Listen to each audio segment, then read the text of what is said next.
rounds by seek and destroy. And that's all he knows right now is seek and destroy. I'd like to welcome you all to Q City World. Today we'll be talking about Canelo and GGG. The blueprint is out. We know what we gotta do. Seek and destroy. We all know Canelo has been beaten before. Floyd Mayweather has showed us the blueprint. Floyd always say, if you've been beaten, it's a blueprint to beat you. GGG gotta turn back to who he used to be. I don't know what happened in that fight. I don't know if he was paid off or what. All I know is he wasn't using the right and he wasn't aggressive like he was supposed to be. And it kind of is weird to me how unaggressive he was.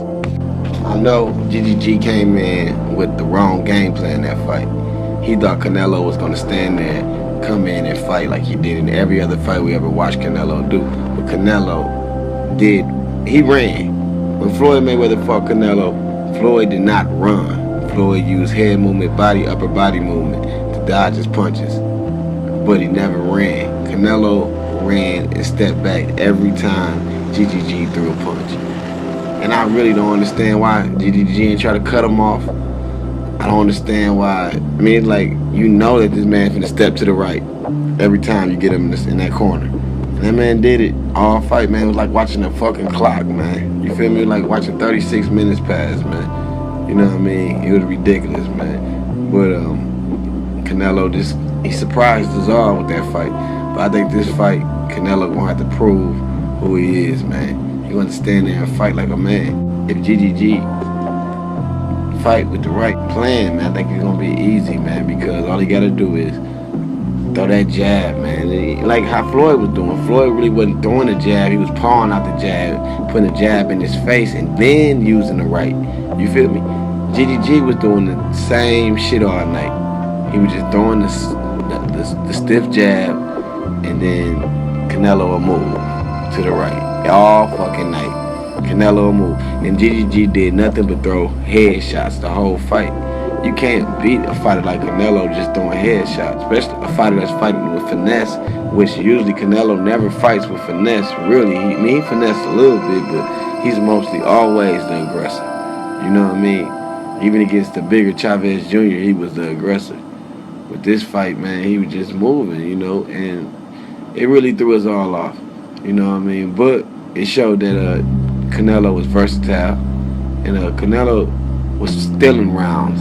You feel me? He wasn't beating GGG all fight. He was really just stealing rounds. You know what I mean? The rounds that people could give him. I could see him giving it to him, but GGG was holding back so much that fight that it kind of makes me think that was this fight a setup stage? I mean, I don't understand why he wasn't throwing that right hand, but Canelo was moving.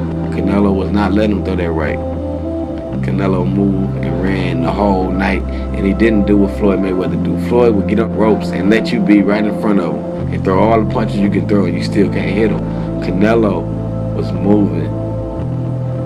Like, man, it's just weird to me how GGG didn't attack. I mean, when he fought Danny Jacobs, he ain't had no respect for Danny Jacobs. You know what I mean? And Canelo a smaller fighter. I'm pretty sure he don't hit no harder than Danny Jacobs. You know what I mean? It just don't make no sense to me. GGG will have to use his left for left hooks. You know what I mean? Jabs. You feel me? Pawing, just to keep it in his face and set him up with a right to the body or right to the head. But you gotta paw. You ain't gotta just throw the stiff jab all the time. You gotta switch it up a little bit in order for you to dominate this guy. But this guy can be beat.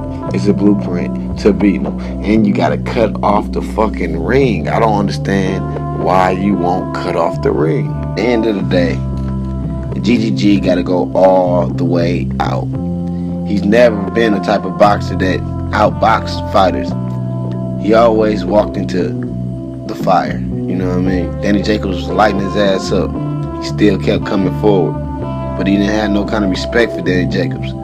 This fight against Canelo, you know you have no chance of beating him in the 12-round decision. I mean, you probably do, but you got to feel like you don't. Because, you know, at the end of the day, Canelo, man. Good jab sets everything up. You got to step with it because he's pulling away. He'll try to steal rounds from you all night long. You know what I mean? He gonna gonna try to run, then he try to get his shit in, make you miss. And if you only aiming at his head, bro, all he doing is dodging headshots. That shit easy. You gotta go for the body. You gotta tear his body up, man. You gotta make him think. You gotta confuse him. You gotta make him wonder what you gonna throw. If you just gonna throw a straight jab and then you gonna try to catch your right, he gonna miss that shit all night. Canelo gonna beat his ass if he do that. So he gonna have to step it up. He gonna have to cut the ring off. I said it 100 times. He gotta cut the ring off. He gotta make him go the other way. You feel me? I don't want to see Canelo going around in a circle all fucking fight. The same fucking direction all fight. That was fucking like, it was set up or something, like a damn wrestler. You know how they practice before the fight? Like, we gonna be here, then I'm gonna do this, and then you gonna do that. Nah, bro. What the fuck is the reason why you ain't cut off the ring? I think it's gonna be easy work, man. You just gotta be aggressive, man. You gotta make that motherfucker tired. You gotta work hard. You gotta win the first 3 rounds, no matter what. Even if you get knocked down, you know what I mean? Get up and beat his ass some more, man. You gotta go for it all, bro. You know what I mean? You're not gonna outbox nobody. Kell Brook would have beat your ass if it would have been up to outboxing. You gotta take control, black out, and beat the fuck out of him. I'd like to thank you guys for coming to Q City World. It's been a blast.